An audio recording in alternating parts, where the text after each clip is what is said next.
Welcome to the Bearcat Coaches Show. I am here with head softball coach Glenn Crawford. Coach, your team went 3-0 this past weekend in the Brianna Sorrento Kickoff Classic. On Friday, it was an all-around effort, 16 runs in 2 games, recording 2 shutouts, a no-hitter by Taylor Scott against Erskine. What was your thoughts on the team's performance on Friday? Well, I thought we came out aggressive early. I thought we did really well hitting the ball. The one challenge that we had the first game was we had a chance to put Claflin away twice and didn't do it and went 7 innings. So our goal in the second game was to finish the job, and I think we did a good job with that. Run ruling Erskine 9-0. I think in the first game, I thought we came out, our bats were hot. We started hitting the ball like I know we could. We ran bases well. Had a good pitching performance by Bailey, giving up 4 hits and a shutout, and then Taylor in the second game throwing a no-hitter. It should have been a perfect game, but I yelled and said, hey, do not give in to this one girl because she could hit a home run and everything would be gone. So I'll take that responsibility on that one. But very proud of our girls coming out on Friday and setting the tone for the Brianna Kickoff Classic. Just very proud, and we took it into Saturday. Yeah, on Saturday, Limestone jumped out to a 4-0 lead in the top of the first, but senior Barbara Crook moved into the circle, shut down the Saints, allowing the team to battle back and get the win. How important was it to have her step up? It was huge, and she just showed her senior leadership. She's been saying all fall and all spring so far that, hey, I can throw, I can pitch, and wanted a chance. So she gets in there and takes care of business and gets us back into the game. Very, very proud of our girls. So what a day, what a roller coaster of a day. You go down 4-0.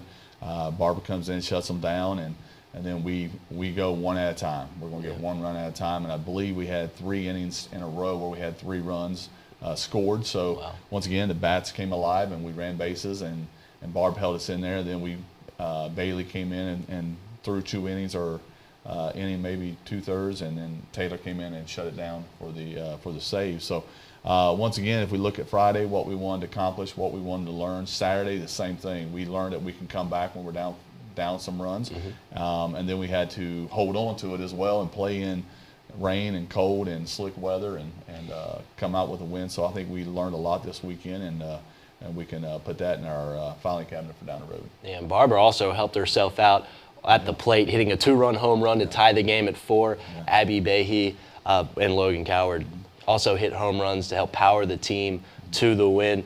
How did you feel the offense performed at the plate? I thought they did a great job, and that's something that we were relying on them at the beginning of the year. And this weekend, the bats came alive like we know they can, and hopefully we can just capture that and keep going forward with it. So. Yeah, and you mentioned a lot of different players with big hits. Nia and Sage Jones with some big ones. Shannon Antonini always showing up. Gracie Derrick as well. It seems like, produced runs, it's coming from a total team effort. You're not just relying on 1 or 2 girls. How much has that helped? Well, it's awesome, and we do our lineup in a way that we have speed on the corners and hitters in the middle, and our speedsters can hit too, as Nia Jones hits a grand slam, and Shannon Antonini hits a home run, but getting Gracie Derrick on the line, and that's the bottom of the lineup. So we want to be balanced all the way through the lineup, and I think we are. I think we can have the runners get on and cause some havoc on the bases as well. So from top down, I think we're looking solid, and hopefully we can carry that on to next weekend. And you're, like you said, the weekend, you're back in action, the Bearcat Fleet Invitational. You have some more tough teams coming to Doug Spears Field, including Lincoln Memorial, Lenore Ryan, Carson Newman. What are you looking for from your team this weekend? I'm just looking to compete. Go out and compete against tough, quality opponents, and do what we do. Don't worry about the name on the front of the jersey we're playing. Just play at Lander softball. If we can do that, I think we'll be fine. Coach, wish you the best of luck. Thank you for joining the Bearcat Coaches Show. Stay tuned for more of it after these commercials. You've envisioned it before, your future. It's big and it's bold. Now, it's time to make it happen. Our experienced faculty and friendly staff work to provide a personalized and supportive academic experience that most institutions cannot match. Lander University offers fast, flexible, and affordable online and graduate programs for those who want to launch their career path to the next level. When you launch with Lander, the world will take notice. Learn more today at www.lander.edu. Welcome back to the Bearcat Coaches Show here with head women's lacrosse coach Bob DeShill. You guys started off your season with a road win at Lincoln Memorial. What are your overall thoughts on the win? I thought the team did an incredible job on Saturday dealing with just a lot of adversity and getting down early. And so it was really, really awesome to see how well they responded and came back with a really strong second half and just were able to battle, especially on the road against a team that won 12 games last year. It's the first time we've ever won our road opener. So a lot of really good accomplishments to do it on the road at the first game of the year. Yeah, and you guys went down in that first half, then proceeded to fire off 6 straight goals. What was the message to the team at halftime, and how did they respond? The message at halftime wasn't any really different than what we came into the game with. It was just really do us and just really focus on us and just go out there and don't be distracted by, be it if calls aren't going our way or what the other team was doing. We were just going to stick to what we've planned for the past 6 months. The girls really responded and just had a great third quarter and carried it into the fourth. Yeah, Brooke Kelly led the team with 7 points in her first game for you guys. What did you see from her out there? It was awesome. We were so proud of Brooke. She's been just such a great addition to our squad this year.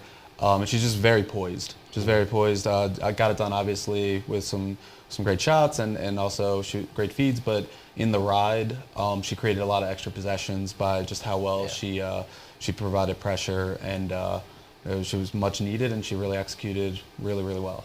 Yeah, defensively, you guys only let up 2 goals in the second half, both coming in the fourth quarter, and one of them was with 4 seconds left. What do you see from your team defensively in the effort? We were just aggressive. So starting off the game, we were a little mental first game of the year, just kind of nerves getting the best of us. And once we settled in, we really applied pressure. They had the player who in their first game scored 7 goals and had 6 assists, and Tiana Hall was locked onto her and didn't allow her to get a goal the entire game and just provided pressure. And we were pretty relentless there, and it had flowed throughout the entire team. So not only was our defense great, our attack was riding, so we were gaining extra possessions there. And our goalie, Kara Cresby, was phenomenal as well. You guys open up the home slate against Newberry Saturday, the breast cancer awareness game for you guys. What can you take from the win against LMU into your next opponent in the Wolves? I think it's just going to be starting our game against Newberry the way we ended against Lincoln Memorial, letting the nerves aside and just coming out aggressive and really taking it to them. They're an aggressive squad, they're a talented squad as well. But it's going to be, if we can start the way we finished that second half, the way we were able to be the more dominant, aggressive team, I think if we can take that into the next game and into the rest of the season, we're going to have some really, really good results. Coach, thank you. We'll be cheering you on at the JMC on Saturday. Thank you so much. We'll have more of the Bearcat Coaches Show after these messages. Break on the Lake offers a menu loaded with a wide range of delicious seafood and steaks, along with an amazing selection of handcrafted cocktails. From appetizers to soups and salads, Break on the Lake's food is served with an intimate space perfect for a cozy meal with family or a quiet date night. Whatever you're here for, you can always count on Break on the Lake for fresh seafood and a warm welcome from their team. Thanks to Sports Break and Break on the Lake, proud sponsors of Bearcat Athletics. Let's catch up with Coach Burke as the Bearcats return to home to host Anderson before opening up Peach Belt play this weekend against USC Buford at Dolney Stadium. We are here with head baseball coach Jason Burke. A bit of an interesting week last week. The series against Lincoln Memorial, originally scheduled for here, Dolney Stadium, got moved to Harrogate, Tennessee, and some interesting results. If you don't mind just kind of going through your thoughts on how Friday and Saturday went. Yeah, I mean, when you move a series last minute, obviously there's a lot of details that go into that. The weather didn't look good here. You only get 2 non-conference weekends to prepare for conference play. We felt like even if we had to go there, it was better for us to play than not to play. So obviously we moved the series there. Again, last minute, a lot of changes. I thought our guys handled that well. I did not think that was the reason that we lost those games. LMU is a very good opponent. There's a reason why they're 7-0 already this season. Played 3 very tight games again. So far we've played 6 games on the season, and I believe only one of them has been decided by 3 runs or less. That was the last game at Lincoln Memorial, 14-9, excuse me.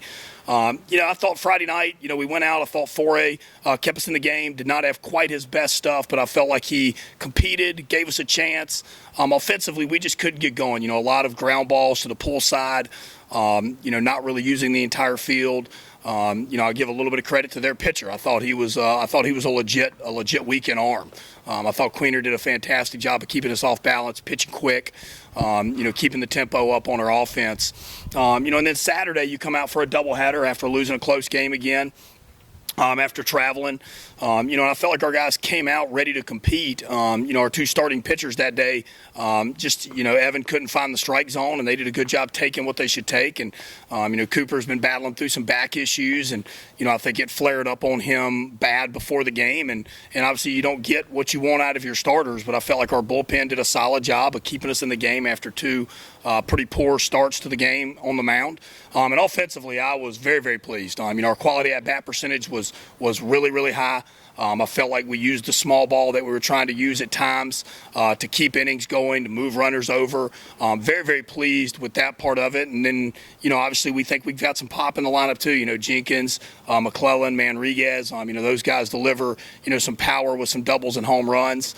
We're right there. It's like I told our guys, yesterday at practice, we've seen ourselves defend it at a very high level. We've seen ourselves pitch it at a very high level. We've seen ourselves offensively at a very high level. It's time to put it all together. And, the only way we're going to do that is by having the right mindset. And, today, hopefully we come out and have the right mindset. You talked about the 2 games on Saturday, the doubleheader, about 20 combined runs between these 2 games. The offense has been producing in the majority of the games. I mean, the first game at LMU, just the 1 run, a home run in the first inning by Will McClellan. If you don't mind just kind of talking about what you've seen so far from, at least on the offensive side, and the high amount of runs that they've been able to produce so far early in the season. Yeah, basically what, Coach Stanek and Coach Buckley have been trying to get our offense to buy into is just having a quality approach at the plate, not swinging at everything, making pitchers earn the outs, making them make plays defensively, cutting down on the strikeouts, increasing the walks and hit by pitches. If you haven't noticed already, we get hit by a pitch and everybody goes nuts. They celebrate it. They want the walk. They want the hit by pitch. We're trying to do a really good job with dirt ball reads and stealing bases and hitting runs. And, I think Saturday you saw that kind of play out. You get more traffic on the bases with not only hits but walks and hit by pitches. And, you're going to produce more runs. And that's really what we're trying to do is just be a little bit more dynamic of an offense than we've been in the past, where we still hit the doubles and the home runs, but we just have more traffic on when it happens. You got 2 guys hitting above 400 right now. Oliver Zahn, I believe, is hitting around just over 500, and Matthew Burgess is hitting north of 400 as well. Let's talk a little bit about Matty. He's hitting around the 6-7 hole, but obviously not hitting like someone that might prototypically be hitting there. If you don't mind just kind of talking about having such a reliable bat that far deep into the lineup that you can easily use that to get players on base, produce more runs, and even help flip the lineup card over. Yeah, absolutely. Burgess traditionally, since he's been here, has been at the bottom of the order most of his lineup here when he's in the starting lineup. And, he does a fantastic job down there. I think, we're trying to put high on base percentage guys at the top. Like you mentioned, Zone. He has been on base like crazy. Jackson Hoshauer had a great weekend. He'll be more at the top of the order again. High on base percentage guys. With Burgess, you're getting a little more early action most of the time at the plate, which is okay. But that 7-8 hole spot for him, usually is a big RBI spot, and like you said, can roll over the lineup and have more traffic on for those guys that are high on base percentage. Obviously today, Tuesday, hosting Anderson, and then this weekend you're hosting USC Beaufort for the first time in program history, an NAIA squad that's moving up to the D2 ranks. What challenges and what can you expect from the newcomers to the PBC this weekend? Yeah, we really don't know what to expect from Beaufort. We'll get some scouting reports on them as soon as we're done with Anderson. We've been preaching a one game at a time, one opponent at a time approach. We're going to do that as a coaching staff. So we really haven't looked into Beaufort too much yet. I saw that they had a big win yesterday. They beat Francis Marion. They beat Francis Marion the day before that. So obviously they're going to be a quality opponent. Francis Marion's got a good program. So obviously them beating Francis Marion twice in the last 2 days shows me that those guys can really play. And we're not going to take them lightly. We're going to be ready to go and coach our butts off and prepare our guys as hard as we can prepare them to make sure they're ready for that opponent. Thank you very much, Coach. A lot of baseball to be played here at Dolney Stadium this week, and hopefully a lot of wins to come for the Bearcats. Stay tuned for more of the Lander Coaches Show. The men's basketball team avenged their earlier loss to number 11 Augusta on Wednesday, defeating the Jaguars 81-63. The Bearcats came up just short against North Georgia Saturday, losing 62-61. Hear from Coach Omar Watad as Lander prepares to host Georgia College on Wednesday before traveling to take on Georgia Southwestern Saturday. We're here with head men's basketball coach Omar Watad. A 1-1 week. Your team fought hard as nails in both games, coming away with a well-deserved win against nationally ranked Augusta last Wednesday, and then just came a point short against nationally ranked number 24 North Georgia. Going back to Wednesday, if you don't mind just talking about the environment here at Horn Arena, buzzing atmosphere, fans, and fellow student athletes getting really involved in that game. Oh, no, there's no question about it. I thought Bearcat Nation showed up in droves. A lot of student athletes were there, showing a lot of love. We fed off the fans' energy. They are outstanding across the board. You know, teams like volleyball, amongst other teams that showed up and really did an amazing job. You know, getting in the heads of some other players from Augusta and in a respectful fashion. I thought was wonderful. The crowd was outstanding, no question. Against North Georgia on the road. Excuse me, I'm sorry. It seemed like you guys were going back and forth for the entirety of the game, unfortunately losing 63-62 extremely late in that game. How can you take kind of the lessons from that game where you held North Georgia in check, only allowing in 63 points, but how do you take that going against a very scrappy Georgia College team this coming Wednesday? I'm not sure. I'm not sure you take lessons from the North Georgia game to go into Wednesday night's game here. We got to be ready for a formidable opponent on Wednesday. But as it pertains to the North Georgia game, I thought our guys did a good job executing on both sides of the ball. You know, sometimes the ball just doesn't go in. We missed a lot of bunnies at the rim, a lot of open shots. And, you know, probably made a couple silly plays down the stretch. And, you know, it is what it is. Fell short there. But ultimately, like you said, the guys did fight and compete, and I'm proud of them for that. But, you know, I don't think it has any bearing on what could happen on Wednesday. I really don't. I think every night is its own separate entity. I firmly believe that. And we got to bring it on Wednesday. We seem to talk about him a lot. Freshman Jacob Cooper, past couple games, has been really dynamic, filling up the stat sheet not only with his scoring but also hauling in rebounds, and assists. You know, especially as of late. What's been really fueling him? He's a great basketball player. Simple as that. He's a great basketball player. He's got to keep his head down the stretch, defensively especially. Tends to try to make hero plays. And he doesn't need to do so on the defensive end. But he's a great basketball player. He can touch paint, can shoot threes. He can hit shots, touch paint, finish at the rim, mids, floats, pass. He's all around great basketball player. You talk about hero plays, and it seemed like he was making a lot of those against North Georgia. Got a bucket to fall that gave you a temporary lead, and then was just a couple inches away from possibly sealing the deal with a game-winning jumper at the very end. If you don't mind just kind of going through, what were you thinking when you were drawing up that play? Yeah, I just had a feeling they'd be hugging on the perimeter and we can get something off that flat. Coop did a great job rejecting it and get a layup at the rim. And then, you know, the last play, I just think we needed to have a little more poise. We inexplicably picked him up full court, which wasn't part of the plan, and fouled at the rim. And so got to be more solid on that last defensive play is what I'm referring to, and gave him free throws. A.J. White knocked them both down. Kudos again to our guys. Again, didn't have any more timeouts. I had wasted them drawing up plays the last 2 or 3 possessions that the guys executed perfectly as well, and we scored off all of them. You know, that didn't have a timeout, kind of kept 2 guys on the foul line, huddled up the rest of the group on the sideline while North Georgia players were looking at my board, and so I just verbalized a play we work on and then a practice and said it to be there, subbed in Connor McKay, who, you know, sitting the entire game, comes in and makes a bullseye, 50-foot pass to Navon Mays, flips it to Coop, and Coop shoots a 3 just short. Obviously, playing Georgia College on Wednesday, a team that you did beat by double figures, but they held you pretty tight in the first half in that game on the road. Yeah. You know, what do you expect from the guys, especially this late in the year? Georgia College fighting for one of the lower seeds. Their season's, not as secure as some other teams in the conference right now. No, they're going to be scrapping. They're going to be scrapping. They're trying to fight for a conference tournament berth, and no, they're a good basketball team. They're young for the most part. They have a couple older guys, older seniors. They're a young, scrappy bunch that'll guard hard, guard together. They're good. And they're a good team. I mean, they went to Flagler and beat Flagler by one. They've been in multiple dog fights. I think they beat Young Harris prior to us playing Young Harris at Georgia College. Prior to us playing Georgia College last time, they beat Georgia College beat Young Harris. They're a good team. They're a good team. They'll be ready to go. They play well on the road, too. Looking at their record, they play a little better on the road than they do at home. So we got to be ready to go. That's a good basketball team. We got to be ready to go. They can touch paint. They can make threes. They guard hard. They guard together. It's going to be a good game. Thank you, Coach. Obviously, home game against Georgia College on Wednesday. Saturday on the road at Georgia Southwestern. There's plenty more to come on the Lander Bearcat Coaches Show. If you're looking for a place to enjoy good eats and good times, look no further than Sports Break. Great food, friendly service, and a fun atmosphere have been on the menu since 1990.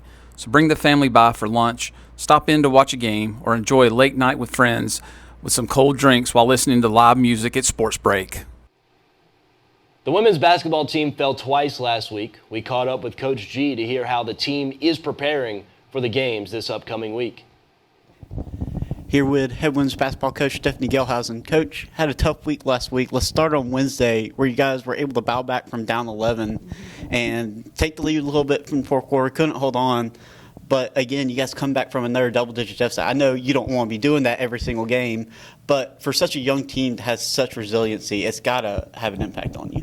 Oh, yeah, it's something we talk about, and yeah, I would love for us to have stronger starts, but our ability to fight back and not so much focus on the score, but focus on the possession that we're in, we've really had a lot of growth for the most part this season in that. Speaking of growth, Kayla Sanders has really started to come along near the end of the year after a 15-rebound game against Georgia Southwestern, especially on the boards.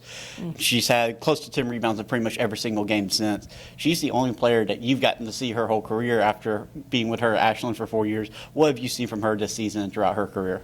Oh, yeah, just Kayla's maturing, and her maturity over the years, she's been able to follow some really great leaders and take notes, and I'm so proud of her for her ability to come here and translate that. She's really coming into her own. She knows that she's a rebounder, and she knows that I expect her to rebound, and she takes pride in it, and just her confidence overall in those moments. She knows what to say to the team, and she just knows how to compete. So, again, I'm just really proud of the growth and thankful that I've had an opportunity to coach her now at both places.